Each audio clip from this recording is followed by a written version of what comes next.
Okay, good morning. We are today doing Lamed Gimel Amud Aleph, but we are on Lamed Beis by the two dots. The two dots were Chasidim Harishon Shah Achas. The the early Chasidim would wait an hour till they daven. If we look back at the Mishnah in the beginning of the fifth parak, so the Mishnah told us on Lamed Amud Beis, Chasidim Harishon Shah Achas and Muspalin. The early Hasidim, they would wait an hour before they would daven in order to have kavana, for davening. So we don't know anything else other than the fact that they would wait an hour. We don't know how long they daven for. We don't know how long they waited after davening. We don't know anything about that from the Mishnah. But here we learn that these early Hasidim had a much longer and involved schedule with regard to their davening. Says the Gemara. Minani Mili, how do you know that the early Hasidim would wait an hour before the davening? Rabbi Shimon Levi Amar Kra. Asher Yoshev Beisach. As Rashi notes, first it says Asher Yoshev Beisach. First they would praise those that would be sitting in the house, meaning the house of Hashem, and then afterwards, the pasuk says Oyd Yehalu Chasela. After that, they are going to be mahal. After that, they're going to praise Hashem. But first they sit, meaning that they're sitting to prepare for davening, sort of a meditation before the davening. Rabbi Shimon Levi, Hamaspal Tzarech L'Shais Shah Achas Achat Tfilase. But Rabbi Shimon Levi says it's not just merely that they would sit for an hour before, and I have a source for it from Asher Yoshev Veisecha, but also I have a source, says Rabbi Shimon Levi, that they would sit for an hour after davening and also wait or sort of come down from their high from the davening. How do I know? Shneimar, Ach Tzadikim Yeshu L'Shmecha. Right, the pasuk tells about the tzaddikim that are praising the Rebbeinu Shalom. Yeshvu Yesharim Es Panecha. You see that they're also waiting after their Yed L'Shmecha, after they're praising the Rebbeinu Shalom. Then they're Yeshvu Yesharim, as they're again sitting after the davening. So you see that they sit before the davening and they sit after the davening. That is to say, we now understand that there is not merely an hour before davening, and we don't know how long they daven, but now it turns out that they are at least waiting 2 hours, an hour before the davening and an hour after the davening. Now we'll learn about that the actual davening is also an hour. We have a price like this. The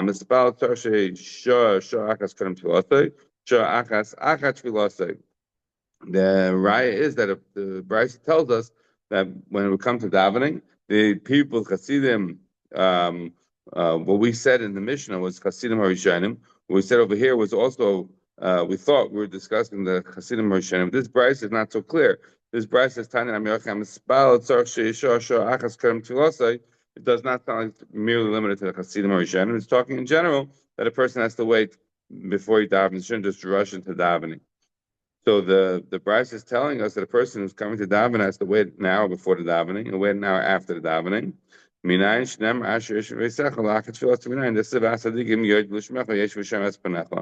see a raya both sides, for the waiting in the before the davening and for the waiting after the davening. So we have another Bryce that tells us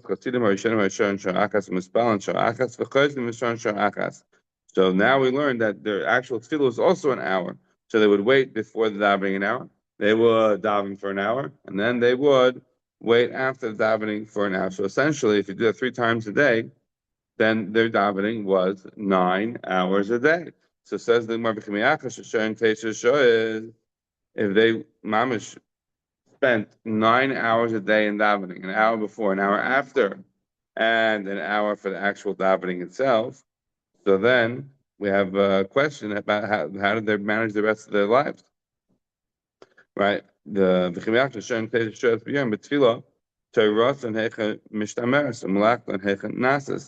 when did they learn? When did they work? How did the rest of their life work? We typically understand. Look at the Rambam in Hilchos Talmud Torah. The Rambam tells us when trying to figure out what is the ideal amount of time a person spends a day on learning Mikra, on learning, Mishnah, learning Gemara, how does a person manage their day? The Rambam tells the person, imagine they have 9 hours a day to study. So they have 9 hours a day to study, so they do, a few hours for the Mikra, a few hours for the Mishnah, a few hours for the Gemara. That's how they could divide up their time. But 9 hours a day is nowadays with lights and electricity, a person can be up longer. But that's sort of a typical day. You have 6, 7 hours of sleeping, a few hours of eating, the washroom, etc. So we're talking 9, 10 hours is a whole day that a person's going to be awake. If a person spends 9 hours of his day davening, when's he working? When is he learning? The more answers. Because they were Hasidim, so the Torah was mishtamer and the malacha was misbarach. In other words, this is not normative. This is what for Hasidim. For the people who are Hasidim or Hashem, the special righteous people, so they could spend their whole day learning. Spend the whole day davening, and nevertheless, their learning wouldn't suffer, and their davening wouldn't suffer. But it's not typical, and it's not for the masses. That would seem to be the indication of this Gemara, with the one caveat being that in the middle we see that Hamaspal, so Achas Kadem Tfilosav, Achas Tfilosav, didn't sound like it was limited to just the Hasidim Harishanim, which we do have to leave off as a bit of a question here. One thing to note, and I have a bit of a question on the Gemara in Shabbos. The Gemara in Shabbos on Yud, the Gemara tells us there that Moshe Rabbeinu would judge the people. We're going to have it in 2 weeks from now, Parsha. So it's a good vart for the week. The pasuk is going to tell us that Yisrael, like any other good father-in-law, has a lot of advice for his son-in-law. And Yisrael comes and he stays there for the first night that he's there with the Jewish people. And the next morning, Yisrael gets up. And what does he see? He sees something that's worthy of criticizing Moshe Rabbeinu. What does he see? He sees that the is on top of Moshe Rabbeinu min habayker ad ha'arav. They are mamish on top of Moshe Rabbeinu from the morning till the evening. So Yisrael tells him, "Like taiv, what you're doing is not good. Novel tibok am atog am amazar sheimach. It's a terrible thing that you're doing, that you're having the Jewish people be on top of you."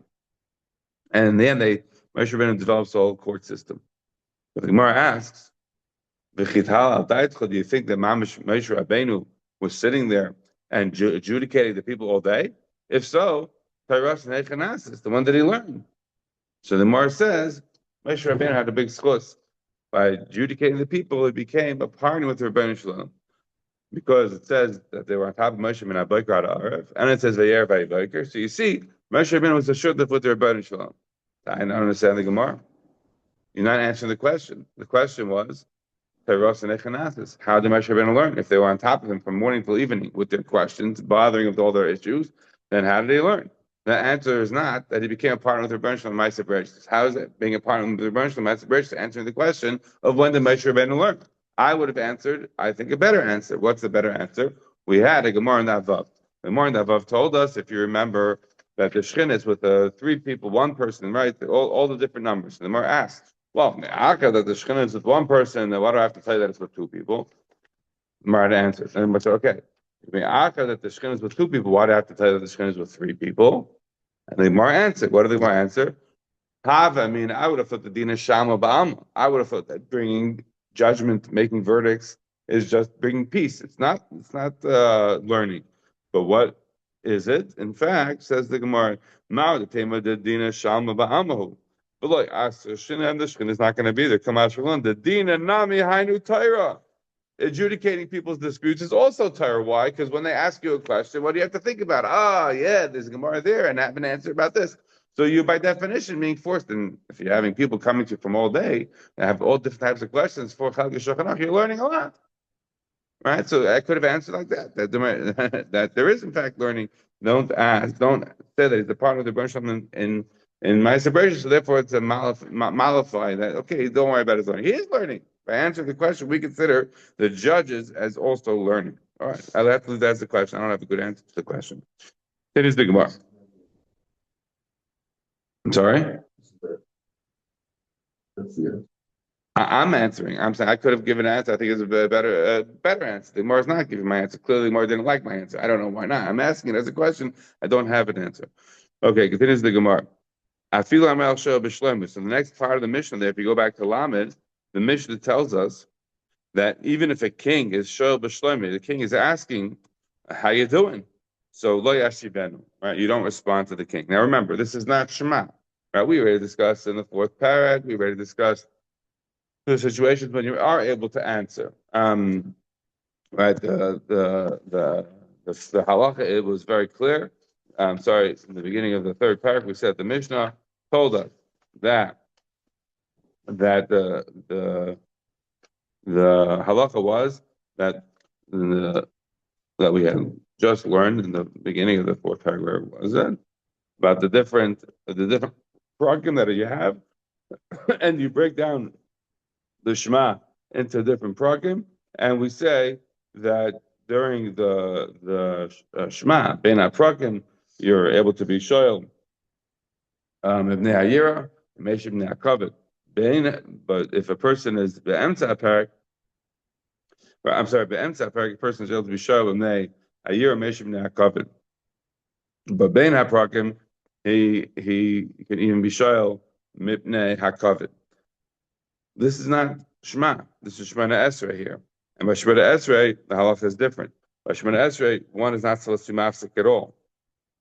And so, for a person to be mafsik, it can only be mafsik in the situation where you're talking about real sakanim. So the Gemara says that a person is not supposed to be responding when the king is coming over to him. So says the Gemara, one second. Amar Rabbi Yosef, lo yishtono elo l'malchei Yisrael. This is only talking about if it's a Jewish king. Aval l'malchei akum pesek. But by a Geisha king, of course, you have to stop what you're doing. Well, we already learned that the when any sort of a danger like this, one has to be pesek, as Rashi says, because it's shalei hargenu, because it's significantly going to be dangerous to it's going to be significantly dangerous to not stop. You don't know what he might do. Says the Gemara, Meisvei hamispal v'ra onas ba kenegdoi. What happens if it's a situation where somebody who's davening and he sees some sort of a ma'anis, some sort of a terrible guy. He's a villain who's coming to him. Again, how's he seeing him? If he's mispal and he's having kavan, how would we know? I'm not sure. Maybe he hears. Maybe his eyes were open. I'm not 100% clear. Again, a carriage is coming right on top of you. What do you mean? Why is the carriage coming on top of you? You're davening in the road, right? Presumably you didn't leave the road. Remember that we had previously Gemara back on Gimel, where there was a situation where a person didn't want to daven on the road because he didn't want to be mafsik, but every derachim. So he went to go daven in a situation where there was a room and there was a danger for being in a room. So here, clearly the person didn't feel that he was able to leave the road. So he's on the road and there's a carriage and he hears the carriage or he sees the carriage coming right next to him. So over here, the Brachot said, "Lo yehei mafsik ela makatzer v'oila." The Brachot didn't say that you stop your davening, rather it said you daven quick, right? You makatzer. So the Gemara seems to say that this is a question. On the one hand, we said that you're paisik. On the other hand, now we're saying that you're makatzer. So which one is it? So the Gemara says like kasha, had the efshel makatzer, and they put in parentheses, but this is really the riff. So where it's efshel to makatzer, where you're able to like sort of daven quickly and finish. So then you can makatzer v'im lav. But if you can't be makatzer, then you place it. And of course, you have to stop. You don't put yourself into danger with regards to shmona. It's not one of the big three averis that a person would give up their life for. So therefore, as a result, we 100% say that the person must be mafsik in any situation where there is actual danger. Okay, continue the Gemara. Tanarabanan, Maisa b'chasid echad shem espal b'derech. It was a chasid echad. Now remember, the Gemara gives stories many times in Shas. Sometimes it's Maisa b'echad. Sometimes it's Maisa b'chasid echad. The very fundamental difference is that obviously a chassid is going to be acting in a way that's not going to be normative. It's going to be because the chassid is acting on such a level. So what's the story? Maisa b'chasid echad shem espal b'derech. There's a story of Maisa with a chassid who was davening on the road, so some sort of important person, not the king, but a sar, some sort of an important personage, minister came by, and he said shalom to him, shalom. And he didn't say shalom back to him. To him to let should seem tefillah. The sar waited until the chassid finished davening. And after he finished the davening, Amar Reka, he said to him, "You empty person. Doesn't your Torah say, Raki Doesn't your Torah say that you should watch out for your life? You should save your life, protect your life. And you're supposed to be very careful for your lives. In other words, you're supposed to take care of yourself, whether that comes to working out, being healthy, or not doing death-defying feats, whatever these things are. Fundamentally, the person's supposed to take care of himself. So he's saying to this chassid, you didn't do that. And when I said hello to you, why didn't you say hello back to me? If I would have not wiped off, knocked off your head with a sword, who's going to bug me about this? Like, I'm the Tsar, I'm an important guy. You mistreat me at your peril. If I'm going to be angry, I can cut off your head. No one's going to be giving me any problems about this. So Amalei Hamtin Liache if I says, please let me have a minute to try to appease you, to try to make you understand why I acted in this manner. So Amalei, to explain to him like this. Listen, if you would be standing in front of your king, and your buddy came along and said, hey, how you doing? Hayisa Maxila, would you respond? Now we're at the top of Gimel Manaf. Would you have responded to him? Would you have said Shalom back to him? Amar Le'elav. He says, no, I really would not have said Shalom back to him. He says, Hayisa Maxila Ma Hayu Aisamlach. And what happens if you would have interrupted your meeting there with the king and you would have turned around to your buddy and said, yeah, hey, how you doing? If they would cut off my head with a sword. So isn't then an A4 Shiori, Kalvachimer? Now what? Malach you who is standing in front of an earthly king. You're standing in front of your king. That today is here. Tomorrow he's gone. And nevertheless you have the fear before him that you're not going to interrupt with your meeting with him to say hello to your buddy. So I'm not standing in front of just an earthly king. I'm standing in front of the king of kings. The person that you're standing for is just here today, gone tomorrow. But I'm standing in front of the king who's beyond space and time, who's the king of all kings. HaKadosh Baruch Hu shulchan v'kayim la'ad l'olam ve'olam v'malachas kam v'kam miyad nispayis oisi asar v'nifta oisichos l'beis l'shalom. So the Tsar calmed down and he let him go to his house in peace. This idea that the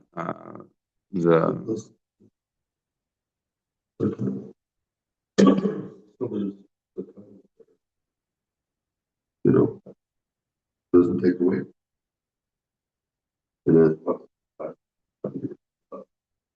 Correct. That's why we are saying this halacha is not this Gemara is not normative. We're saying that this Gemara is medaber on Chasidim Harishanim, but it's not something that's normative for us. What is the halacha that's normative for us?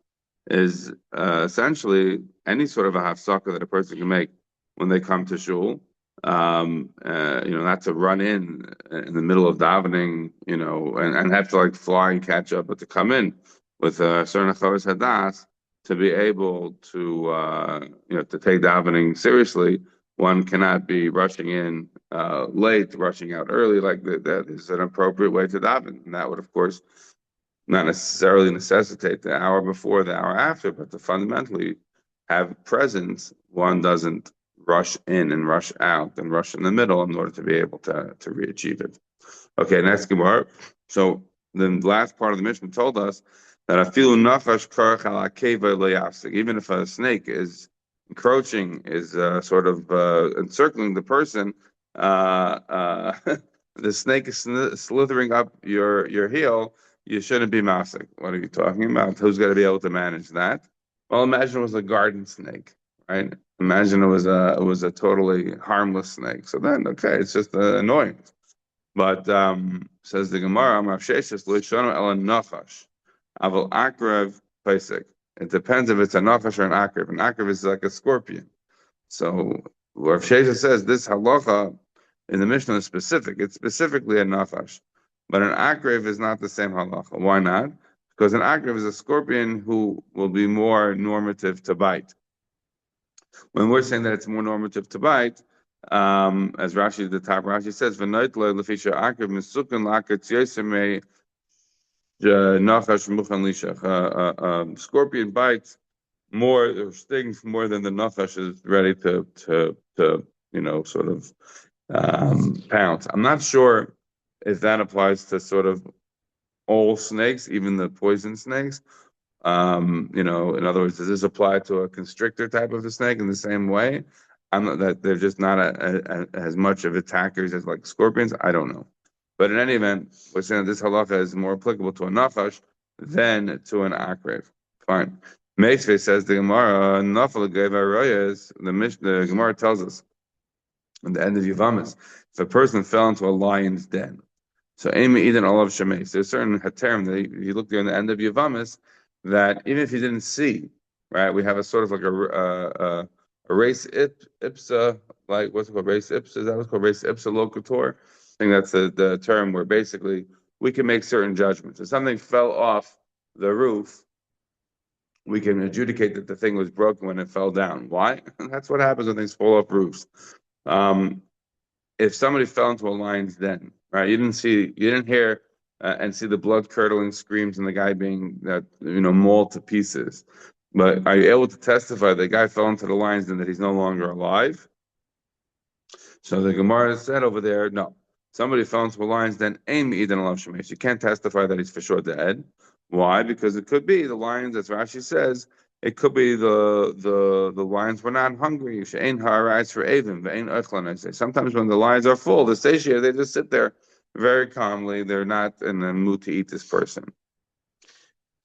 However, nafal chafir mlein chashim v'akravim, as Rashi points out, a person fell into a pit that has snakes and scorpions. Rashi says, either snakes or scorpions, which is why this is a question. So then, then you do testify that he for sure is dead. So that shows you that if somebody fell into a place where there's a snake, so then you would be testifying that he's dead. So that means that a snake is considered something that would be killing the person. If so, then why are you saying that a nachash that's karach ala that you don't have to be paisik? You should be paisik. It's a life-threatening situation. There's the Gemara Shani Hasam. It's not a question. The Agav it's Samaski. The reason was because the guy fell into the Chafira B'lei Nechashim. If he fell in, so as a result of falling, he's going to irritate the snakes, and that's why they're going to bite him. But in a situation where a person is just standing still, and the snake is slithering around him, so it could be the snake is not going to be attacking him. Okay. So at this stage of the Gemara, we are clear that an akrev is something that would be considered the type of danger that would be a sakana, and so therefore in a sakana one has to stop. Obviously, in a situation of a nachash, if you know it's a garden snake, right, you know it's an entirely harmless snake that's or a little worm that's like slithering around you, it's not a sakana. You don't have to be paisik. If it's a situation where a person is not sure what kind of a snake it is, right? It doesn't just have to be some giant anaconda. So then obviously it'll be a different halacha. The question I would ask is, how does this halacha apply nowadays? Because we also say, in the Yerushalmi and Brachot, which is quoted by Taisus, three places in Shas, including the Taisus quotes of the Yerushalmi and Rosh Hashanah Tazayin, other places as well. It's a few times mentioned. The idea that kavana is a rare thing. Kavana is not such a common thing. It's difficult to reach a place of kavana.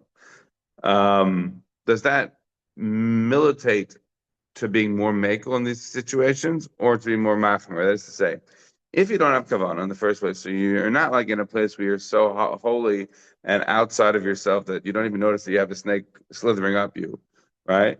So it's going to make your even minor amount of attempt of kavana to be even less. So therefore, maybe you should wait till the snake goes away or push the snake away in order to be able to resume whatever modicum of kavana you have left.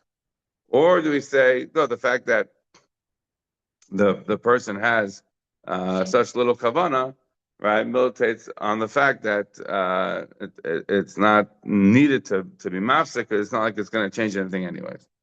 Right, so I'm not sure if these Gemaras, right, which are said with the idea that a person does have kavanah during Shemoneh Esrei, how they necessarily would apply in a current situation, Again, the snake one is not the interesting one, right? The snake one is sort of not as common today in our shuls, but you have other sort of distractions that could come up. What do you do, right? Right. What's the most common one is you have your kid in shul. Whether or not you should have your kid in shul is a whole other question. I'm not getting into that now. It's like Gimel Maraf. We talked about this before. The Shita of Taisis, that's the reason we bring kids to shul for the situation of Haggah. So assume your kids in shul. Let's not then detail as to whether they should or they shouldn't be. They're in shul and they're like screaming for the lali. You're Damish Menetzrek. So do you say, well, I should be Masa? I'm not saying their kids are nachash or an accurate, but it's just a kid, or maybe he's embarrassing you and it's making you feel bad because everybody else is like, no, do something about the kid, right? The kid's staring you, he's staring the whole place. What do you do? Do you give him the lolly? Are you not supposed to be masking? You're not supposed to be masking during Shemana Esrei. Even if what do you call a Jewish king was come next to you, wouldn't be now only a non-Jewish king with sakana. What do you do?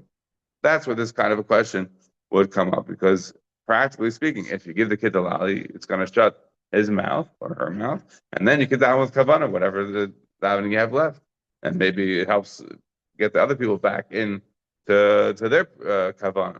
So obviously, or the other common one that comes up is the cell phone, right?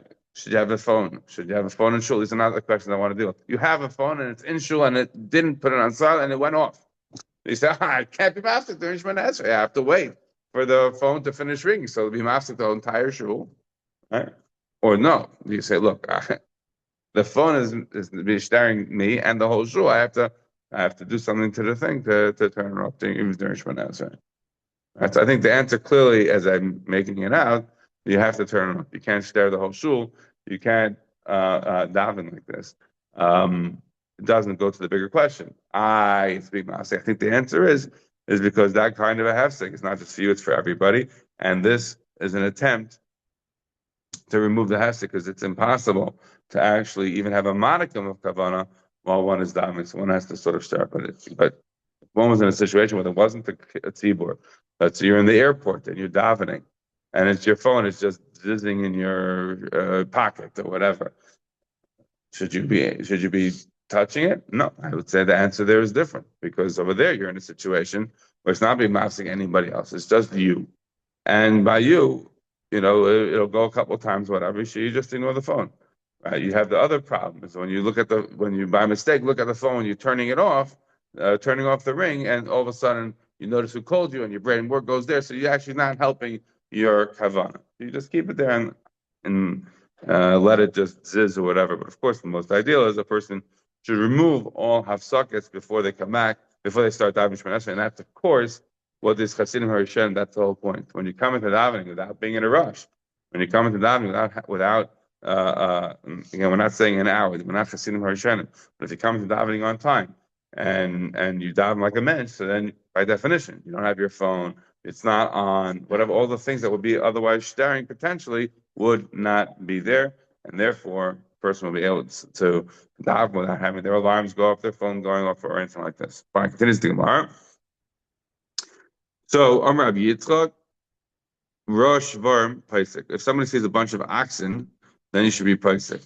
Why? Because the oxen are dangerous. The Tanur of Oishim, Achikim, Mishartam, Chamishim Amma. A person should distance themselves from a shartam. A shartam, right, different than a sharmud. He hasn't gored anybody. Nevertheless, oxes are dangerous, so a person should avoid them at least 50 am. Sharmud, Kamal Einov. And if you see a sharmud, like a shar that's known to be a goring shar, then you gotta distance yourself, mamish, as far as the eye can see. Hanabish made Rabbi Meir, Reish Tura Bedukla, Solak Ego Vishadi Daga Mitutach. So Rabbi Meir said, what they said in the name of Rabbi Meir, so if the cow's head was in the dukla, in the dekula, what is the dekula? Rashi says that it's a sal, it's some sort of a basket. Shatelim by tefin, they put straw in, beroishay by his head, va'eichlan, he's eating it. It sounds like the basket was around his head, and he would sort of be able to eat from it. I'm not 100% sure how it looked, but he was eating, meaning he's busy. He's a busy cow. He's eating the straw. So then, salak igra, you should nevertheless still go on the roof and vishali darga mitutach, and then push away the ladder from underneath you. In other words, it's dangerous to be around oxen. Rashi says lav dafka. It doesn't mean you have to really knock around the ladder. Be careful of oxes. Oxes are dangerous. Fine.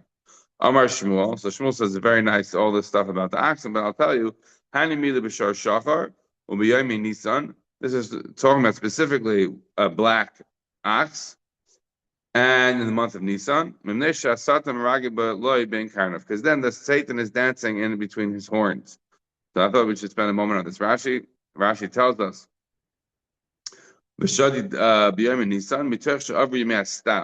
now that the winter is gone, the land is dry. Now he sees all the flowers blooming. He becomes very excited. And the Yetzer Hara comes in. The first is you should check it out on YouTube or wherever your animal videos you get. This is actually a true phenomenon. If you look at animals coming out from the winter, being let out now into the pasture, you see animals mamish dancing. It is a fascinating thing. Animals appreciate the spring, and mamish. I think of this Gemara. I think of this fact that animals also are not happy with it being so cold, and when it becomes the spring, they get very excited. That's number one. Number two, notice that Rashi says, "V'nifnas ba yetzer har." What did the Gemara say? What was the lashon of Shmuel? Nesha asatam ragale ben karnav. It's the Satan that's dancing between the horns, and Rashi says it's coming inside of me yetzer har. So this reminds us, of course, of the Gemara about Basra Tazayin, where Shlakish says, who Yetzirah, who Malach HaMavis, who Satan, it's all the same thing. So Rashi is interchangeably using the word Satan, saying Yetzirah. So that's the second. Third, the idea that we're saying that there's a Satan that dancing between the horns of the cow, and Rashi is saying that this is the Yetzirah, is very interesting because this relates to the larger topic of animals and their das. So I'll mention to you a couple of Rambans. The Ramban says as follows. The Ramban of Vayikra, Parak Zayin, the Ramban says the nefesh habehema hi nefesh gemura. The soul of an animal is a real soul. Therefore, it has the wisdom to be able to run away from danger. And therefore, it has the intelligence to run to obtain the pleasures of its heart. So animals have certain wisdom. That's not just they're not just automatons. They have a certain amount of intelligence that can help realize that they're in danger or help to realize their pleasures. The Ramban also says in Brachot at Parak Aleph, the Ramban says the behemoths yeshlem tsas milo benafsham nidmu bo lebal hanefesh hamasilkelas. They have a bit of wisdom, like an intelligent person. They have some intelligence. Yeshlem bechira b'tevastam umazanehem. And they have the ability to choose their good and their food and to run away from pain or from death. So we see there are certain levels of intelligence in animals, and the Ramban again in Brachot and Parak Tes, the Ramban says, it's not that behemoths have sufficient amount of das that they should be punished or that they should receive schar. That we're not going to go that far. But nevertheless, of course, any behemoth that kills a human being, we do kill them, except for as the Gemara tells about the test, except for the shar that is a trained what do they call the bullfighting? The trained bullfighters. Bullfighters? No. Well, the matadors. What are the bulls called? The trained bulls that go into the bullfighting, they are not. They're called shar. They're not Yechayev Misa when they kill the matador because they are Einuses. They've been effectively trained to do so. Nevertheless, we do understand that stars have a certain amount of das, and one has to avoid them to the degree that one can. Last Gemara before the mission, Tana Rabbanan. There was an aroid, there was some sort of a snake. I'm not 100% sure exactly what it is. Rashi seems to indicate that this was a type of nachash that I guess had sort of a relations with a tsav, which I think is another type of reptile, and this aroid is born from that. So I'm not exactly sure what it means.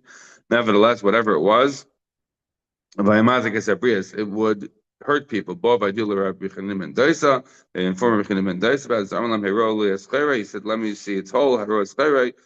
So they showed him the whole of this arayt, and what happened? Nasan akeva al piachar. He put his heel on top of it. Yotzef nashko umeis ois arayt, and the arayt came and bit him, and he died. Not like a seifov. He brought it on his shoulders. Revealed by Hamedrash Amlahem Rub. He says, Rubanai, ain arayt memis ela achet memis. You see, it's not the arayt that kills. I'm not having a particular inoculation against this, but rather it's the chet. Chet kills us. Since you don't have chet, so then the arayt is the thing that dies. But it's a shah. And that time they used to say, "Oh, Adam shapaga be'arayt." Scary, right, for a person who ends up with this kind of a thing. Well, he'll get killed.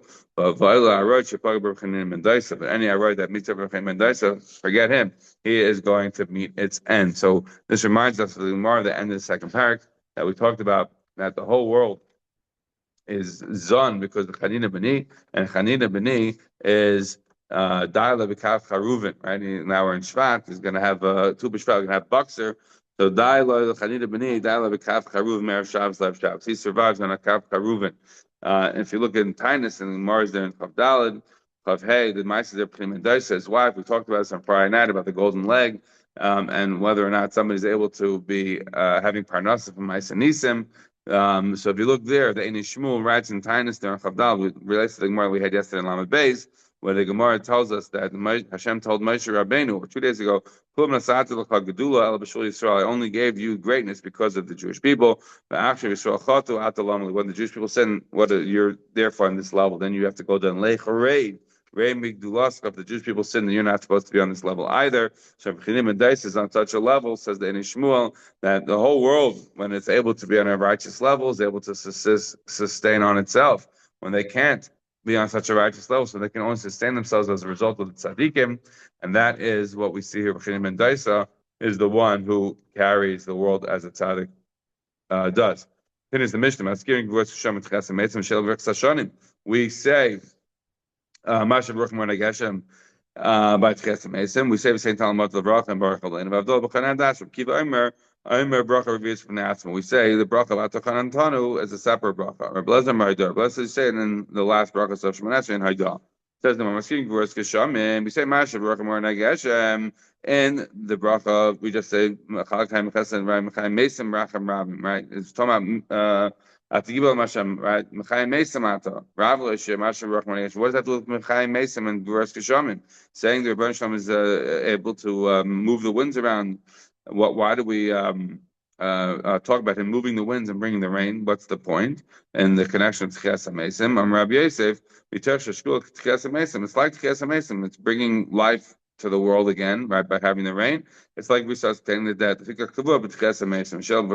Why do you put in the same Talamot of the Brach and the Baruch Aleinu? Rabbi Yosef, because it's like Parnasa. Therefore, we put it together in the bracha of Parnasa. That's my time. Why do you put it in Atachanantano and Chanadas? Because in order to make Havdalah, you have to have wisdom. So therefore, it's kavua b'berachas hachachma. We put it in the bracha of wisdom. Rabbanan Amri, Rabbanan have a bit of a different reason on it. Because it is secular. In other words, it is the profane. We're making the difference between the Shabbos and the weekday. And therefore, therefore we put it in the bracha of Chol. In other words, the first 2 brachas of the Shema we say even on Shabbos. Even though we said the reason we don't say the middle brachas is because of the fact that we don't want to be sort of keeping the people making too much of a tirch for them on Shabbos. Nevertheless, it becomes now a bracha for Chol, not a bracha for Shabbos. So therefore, we are now making a distinction between Kaddish and Chol. So we put in the first bracha that applies by the Chol.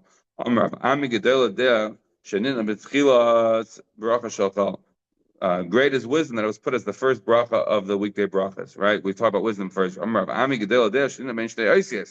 That wisdom is great because it's put between 2 isis of Hashem. Right? You put the word knowledge in between 2 names of Hashem. Anybody who doesn't have wisdom is also to have rachmanis from such a person. Our nation is not understanding. Therefore, Hashem is not going to have rachmanis on them. I'm